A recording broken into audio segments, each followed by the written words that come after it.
Oh, we could fly. Welcome back to Have a Cup of Johnny. This season isn't about hustling harder. It's about coming home to yourself, to your voice, to your breath, to the quiet truth that you're still here and you're not starting over. You're starting again. This is your space to reflect, reset, and remember who the hell you are. So pour your cafecito and let's begin.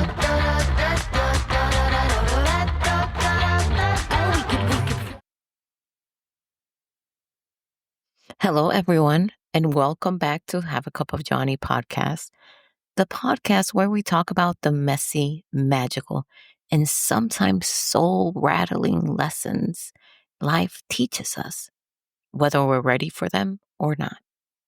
This month's theme, because we're in June right now, Vasitos, is the quiet power of returning to yourself. But today, I want to flip that just a little. Because sometimes, hear me out here, the real power isn't in returning, it's in standing still. So here what I want to offer to you in this first episode. What if stillness isn't a pause in your healing? What if it is the healing? And I'm not talking about peaceful spa day, although I love that. But that's not what I'm talking about here. It's more of a kind of stillness. Let me explain it. Hopefully, I'm going to do it justice. I'm talking about the kind of stillness that shows up like a full body exhale after your soul says, hey, that's enough. And that was me after I finished the Why Behind the Bruja miniseries last month. It was raw. I gave everything. It was like cracking myself wide open and explaining why I wrote that book in the way that I did. The various rewrites in that book. It was very personal. It took everything I had emotionally. And when I ended that series in May, it didn't feel productive. It didn't feel accomplished. Instead, it felt super quiet, not defeated, but like, I put out so much, I poured out so much that I was just like, and just still. And that stillness had some things to say. But when you're someone like me that thrives on productivity, and that is something that I'm still working on, how to go away from that a little. That stillness told me that I had been moving fast, too fast, trying to get the story just right, the message tight, the emotion clear. And that's good, right? It's good. Being detailed, it's good.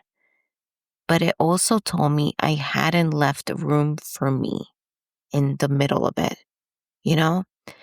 And that's what stillness does. It whispers the things that we bulldoze past it for the sake of getting it done, for the sake of productivity. It holds the lesson that can't be learned while we're rushing, while we're doing, right? So for me, the stillness taught me, like, you're not broken. You're just tired. You don't need to push harder. You need to soften a little. And y'all know how hard it is to soften. When the world wants you sharp and moving and productive, that's very hard to do. But I want to tell you what happened because I allowed that bit of stillness to come through. And I don't want to sound woo-woo, right? But it's kind of magical, and I wish this for everyone. And you'll know when you hit that kind of like stillness, even if it is a microsecond. And the best thing that I can describe it is my first time actually getting meditation, quote unquote, right when I finally went to a peaceful state. But it was only like for a microsecond, if that. But it was so profound. The moment was so profound that is something that I will always remember, even though it was short lived. So I hope that makes sense. So that's how you know that you found that inner peace, that stillness, that moment, because your mind captures it, even if it was just for a microsecond, like it happened to me. But let me tell you that moment, because that moment happened at the Latina Fest. And I believe that moment happened because I stopped assigning value to my productivity and chose instead to be present in the moment. And before I forget about this and just start talking about the moment, let me just take a pause right here and let y'all know that The Power of Now is a great book that describes this. I've read that book. I'm going to need to reread that book. But that is one of those books that kind of like altered the way that I think about things. But that book does a great job of explaining what stillness is and how you can learn and teach yourself little by little to be more in the present. Right? Okay, but let's go back to, I'm still a little hoarse from the Latina Fest, but let's go back to Sunday.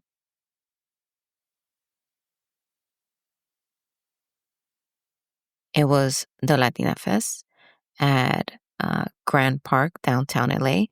And I went through a little hurdle of getting my table ready because it was a bit of like, should you be in this table or not with another author there? So I went to the people running it and I got clarification from them. And then I had them come with me so that way they can validate that, that was the table I was supposed to use, me and another author, another children's author as well.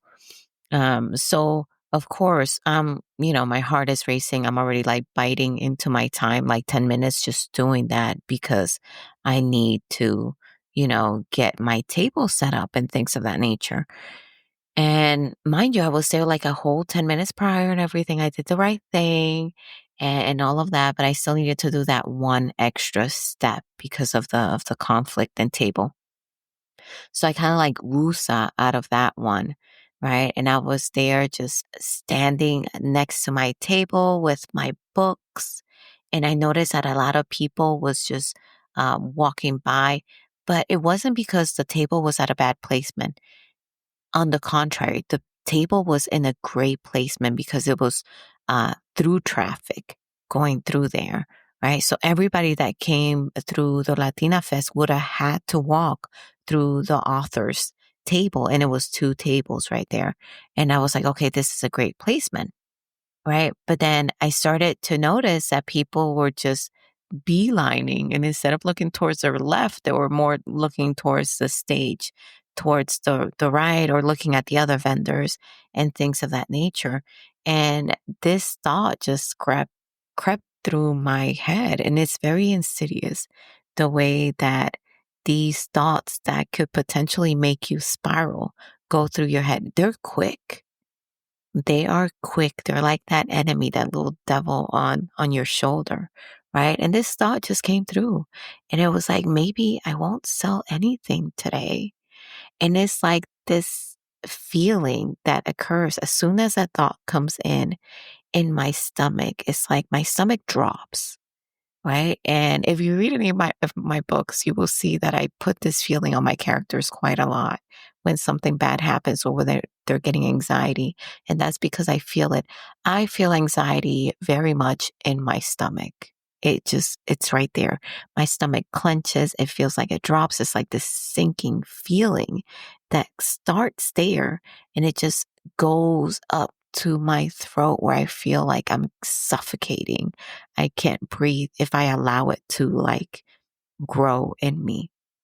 And as soon as I thought that maybe I won't sell a damn book today, and my eyes darted towards my family that were there looking at me, being so proud of me, and then I felt that feeling of judgment, that feeling of being challenged, that feeling of failing, And for a split second, my stomach tightened and I felt this sinking feeling and I felt the spiral of anxiety start to drag inside of me. And that came with the thought of this was a waste of time. I'm going to fail miserably. Why did I even make such an effort to come over here? You know, but then something else happened, you know? It was this a microsecond, just a microsecond. I wasn't there for that long because there was a lot of people there. But this microsecond of stillness showed up and I remember everything just went very slow. Like my environment just slowed down for that bit of time that I was there. And just like that insidious voice of, I'm not going to sell a damn book. Why did I even come? Showed up. Then another one showed up as well. Hold up, it said. Wait a minute. And it was like this hand on my shoulder, right? Of this being that showed up and slowed everything down so I can see it. And I want to cry just think about this moment because that's how powerful these moments are. And I can't wait for y'all to feel it. But it was like everything slowed down. I noticed how joyful people were. I noticed the community. I noticed the smiles. I noticed the music, the singing around me. I noticed people talking to one another, loving on one another. And I was like, wait, no, this is perfect just the way it is. I am here. And I am so grateful to be here, and it just clicked on me, that I am in a perfect spot right now to feel joy. And when that dawned on me, I allowed myself to feel the joy that was happening around me, you know, because that was it. The accomplishment was being there. And I allowed the other voice for a bit to harass me into thinking that the joy was in selling a book. But no, the joy was in being there, in sharing in this joy that was so readily around me with Latinos, with everyone else that was there just celebrating Latino culture, you know? And within that stillness, I made that choice, you know, that the accomplishment was in being there. The sun was out, music was playing, my community was all around me. So I started smiling. That's it. That was the moment. That was the moment. And I'm telling you, I talked for so long about the moment, right? But it was really just a microsecond. It happened so fast, but so slow at the same time, you know? But just acknowledging that that stillness came to me, I started smiling. I started dancing in place next to my table, just letting the music hit me just right. And people looked and people waved and I waved back. And one person scanned my QR code and I asked her to make sure that she looks at the landing page. And she showed it to me on her phone and she was like, oh, I'm doing it just now. And in that moment, it was like, this is it. This is community. This is why I'm here to share in my joy with others, to allow others to share in their joy with me. And that stillness helped me to realign my goal right then and there, that it didn't need it to be in selling books, but to be present and okay, even if no one bought a single thing.